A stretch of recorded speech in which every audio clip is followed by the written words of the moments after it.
This is Define the Narrative podcast with your host, Anne Argo.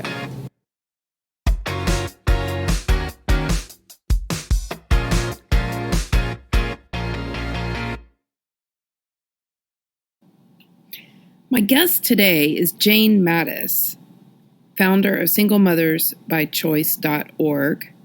She's an author and a licensed therapist in New York City, and she is the original single mother by choice. This month, her organization celebrates 40 years trailblazing for women who have chosen to define the narrative and create a family of their own. Jane, thank you so much for joining us on Define the Narrative podcast. I'm happy to be here. Thank you. You are the original single mother by choice, and your son now is how old? He's 41. He's 41, and a lot of the women that are now in our group are your son's age or even younger. What are your thoughts about a whole generation of women following in your footsteps? Well, I'm surprised, to be honest. I never really thought of this as something that would go on for decades. I just wanted a little support group for myself and my son. And it turned into this whole huge community, which is wonderful. I'm really glad it did. And I'm glad that we're able to provide the support and community for so many women that came after the original women in the group. And how do you see the pathway for women in our world, that it's changed since you became a single mother by choice? It has changed tremendously, which is really interesting. I mean, first of all, as I said, we didn't expect this to become a phenomenon. We just wanted a little support for ourselves and our children.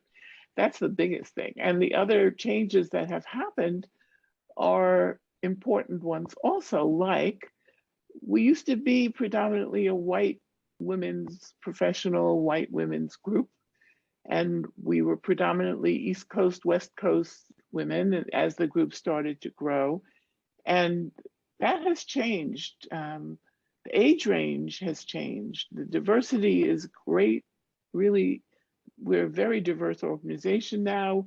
Women are not only from the coast, but also from the middle and the south.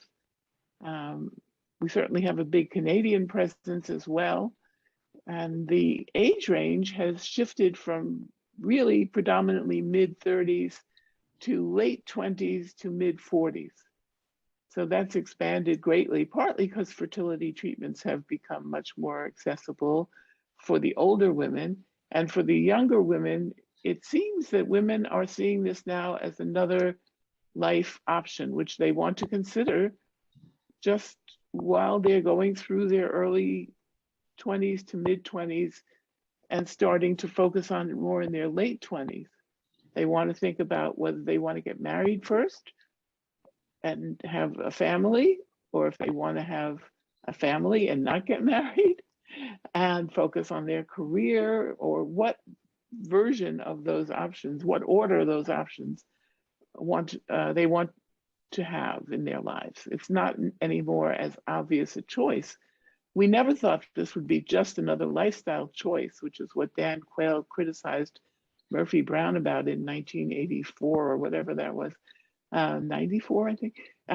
There was a statement that got him on the front pages about this fictitious TV show character who had a child on her own. And he said, she represents this just as another lifestyle choice. And now it actually is. I never thought that would happen either. It is. And actually, I interviewed Sarah Kowalski from Motherhood Reimagined, and one of her tenets is the idea that this doesn't have to be a second or third choice. It is a viable first choice. Right. Yeah. And I think that that's a really great idea to bring into the conversation. And also, you mentioned the fact that the age, of course, fertility treatment is making it easier for women in their late 30s and 40s. It moving down into the 20s, besides women who are thinking about this being a first option, Do you feel like the education of women's fertility is starting to transmit to the field, and women are starting to realize that just because some women are able to conceive later doesn't mean that most women do?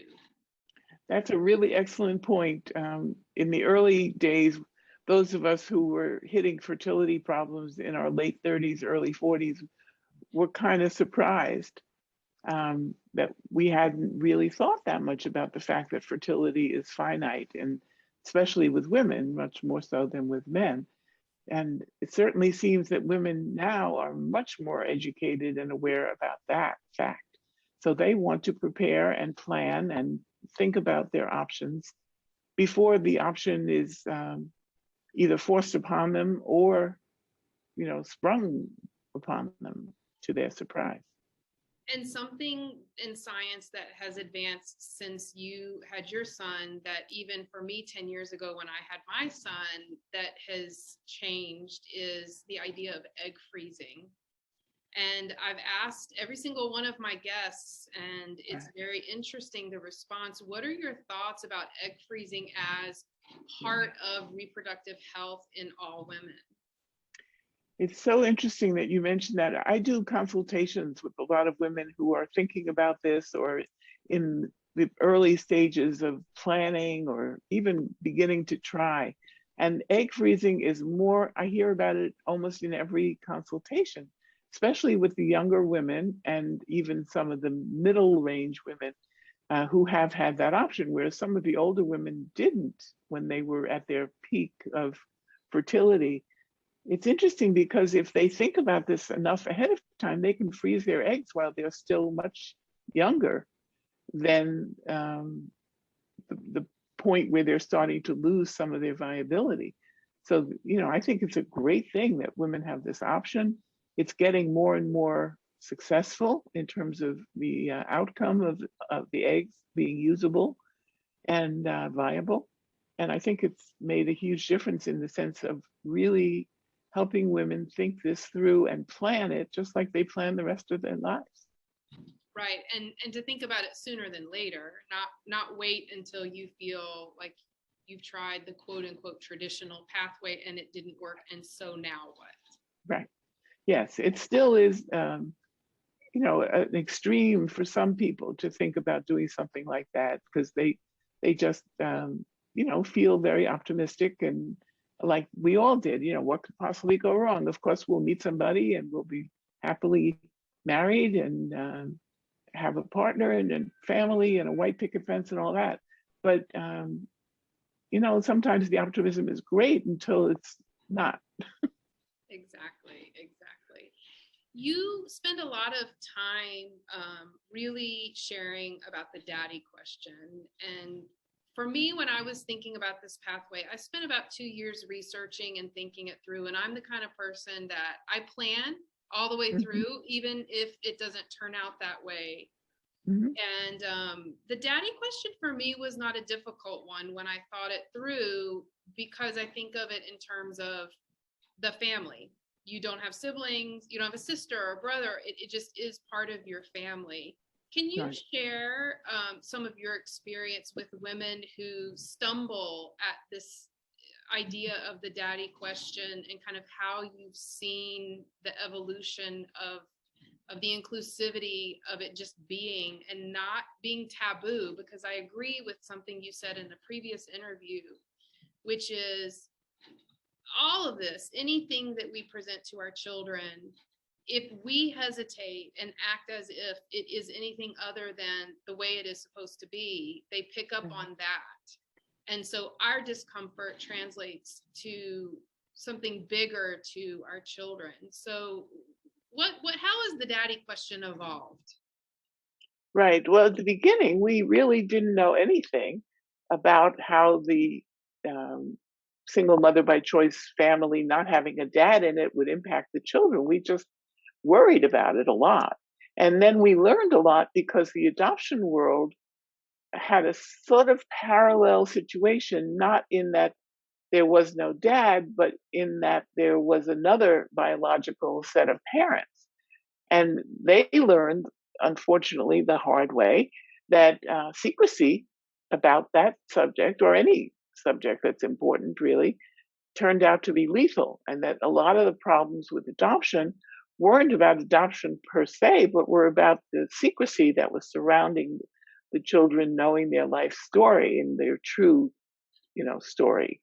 So we benefited from their experience, and we started to realize that it was important to let the children know their true story and to feel comfortable with it ourselves, as you mentioned, so that we could talk about it just as easily as we talked about anything else.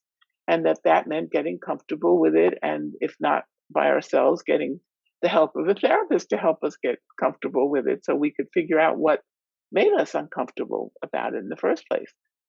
And it is very much our recommendation that we tell our children about it from the first week after their birth. So, of course, they have no idea what you're talking about, but so we can practice saying it and figure out how we feel about it and how we want to phrase it. And then as they start to understand, making it into a little bedtime story about them, or a bedtime story about chipmunks, if you prefer. Some people don't want to make it about the child, but children actually like having a story about them. So a lot of people do make it about them with pictures of the pregnant mom, maybe a pregnant picture with the obstetrician, maybe a picture of, who knows, anything that's related to their journey. And then at the end of the story, the big final page is, and that baby is you. And the nice thing about doing that kind of a story time story is that you change it as the child gets old enough to understand more, starting with a very simple story about somebody who really wanted a baby, but there not being anybody around to be a daddy. And so a doctor helped her to have the baby. And then as the child gets older, you can add details as the child's understanding broadens, so that it becomes a work in progress from the very beginning, really. And you made me think of another question. When your son started school, how did you support the school system in understanding your family structure? hmm It was interesting because back then it was still very much more controversial. I think it's still a little controversial, but nothing compared to that. So when I was taking my son around to different schools to see what they were like, and they were also interviewing us, um, that's something that you do in New York City sometimes to deal with the school system. I had two different reactions, basically. One was, oh, your child is so adorable, so smart, so mature for his age, but we find that children from broken families don't really do well, so we're really sorry. He wouldn't be a good fit for our school. The other side of the coin was, wow, you are a woman of courage. Your son is fabulous. He's terrific. He's smart. We would love to have him. So I got both reactions. And, obviously I went with ones that were very supportive of us. And he had a good experience in the school, especially in the early stage when, we didn't really, nobody knew anything about this whole phenomenon. And so it was not even something that we discussed, which in some ways, looking back on it, I regret. I had an opportunity there to educate the other parents, which I wasn't doing, partly because I wasn't yet that comfortable with it myself. But in general, the school could not have been more supportive, and we were very lucky in that respect. But I do think it's important for the school to know the story, because a lot of times they assume we were a broken home, which we weren't, or that somebody died, or that there was a divorce, which there wasn't. And so I felt it was really important to be honest, fully honest with the school, to get them on board and make sure that they were comfortable with it before we would want to be part of their community. And my personal gratitude for you walking that walk, because I've had nothing but the second response. And as an educator, did feel it incumbent, in all fairness, for me and for women who are grappling with something different that society has not supported, I feel it is important, if we can muster it up, which I'm that person, Yeah. to educate, because my child, who's in 4th grade now, I now realize that by the time he graduates from high school, he will not be a small minority. He will be part of a diverse group of family structures. And so thank you for I know that walk, it's a tough walk. And does it make you feel good to know that the second scenario is more common than the first these days? That is wonderful to hear, and I'm really happy about that. It is amazing what education can do, though, because educating people was really a huge success overall. Most people just didn't know how to wrap their minds around this whole thing, and helping them understand it and being open and honest about it really helped us all, and helped them, as you're saying, and it helped us, to really get it and figure out how to make it work for everybody. Right. I know for me, my story was I had to do things in a different order. And it was about timing. I have heard different women who have created a family of their own who say, I'm not good at relationships, therefore, this is now my relationship. What are your thoughts in terms of the health for an individual woman and her own growth, as well as your thoughts about modeling being a healthy mother? I know, even coming from a 2-parent family in the 70s, my mother was so self-sacrificing that my sister and I talk about, we wish she would have taken better care of herself to model it to us. Right. So what are your thoughts, not only about a mother putting that relationship into just the parent-child relationship, and also what it for the individual woman at growing as she moves forward? That's a really profound and great question. It would take us a lot longer than this allows. Our time is not that long to really answer your question fully, because that is a very, very important topic. I do think that the child, in some way, can be very, very important to the mother in a healthy way without becoming the significant other, and that they really need to know that the mother's happiness is not their responsibility. I mean, that is something that's an adult responsibility, not a child responsibility. And so when I hear somebody say, I don't need other relationships, depending on how they mean that, that can be problematic. And yet, I have to tell you, as a therapist, and even as a human, I see people, as you're saying, from 2-parent families every day whose parents use them. People say, won't your children feel used by you because you're getting all your satisfaction from them? Well, not all of our satisfaction. And it's not just a single mother that is at risk of doing that. Any parent is at risk of doing it. Single mother, married father. Each of them has that risk of using the child to meet their needs rather than the other way around. And it's a profound issue. As a psychotherapist, I see it all the time. Right. And triangulation, which 2-family homes are actually more susceptible, 3 is more stable, but doesn't necessarily mean more healthy. So an issue and something to be thought about, but not unique in terms of an appropriate, healthy child-parent relationship. You have a really special celebration coming up. Tell us about it. Yes. Next month, October, is going to be our 40th anniversary as an organization. And we are having a virtual celebration on Zoom with hundreds of attendees and many panels and many speakers. My son and my brand new grandson are going to make a short appearance. And we are going to cover every possible topic that our members and potential members are interested in, from what is it like to be dating after you're a single mother, or even when you're trying to become a single mother, which is actually something that people do. What do we say about daddy? There's a whole panel on that. A whole presentation on that. We have a panel of the grown children from the SMCs who had them 20-something years ago. And we have another panel of the mothers that had children in the earlier days and what it was like for them to be a single mother by choice in those days and how they found the experience to be for them.